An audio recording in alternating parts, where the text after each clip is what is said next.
ఆశ ఉందయ్యా నా కోరిక తీర్చయ్యా మా మనవిను యేసయ్యా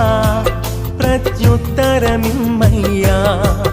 ఒక ఆశ ఉందయ్యా నా కోరిక తీర్చయ్యా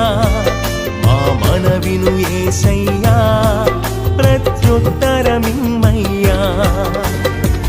యవన కాలమందుని కాడి మోయగా బలమైన విల్లుగా నన్ను మార్చవా యవన కాలమందుని కాడి మోయగా బలమైన విల్లుగా నన్ను మార్చవా ఒక ఆశ ఉందయ్యా నా కోరిక తీర్చయ్యా మా మనవిను యేసయ్యా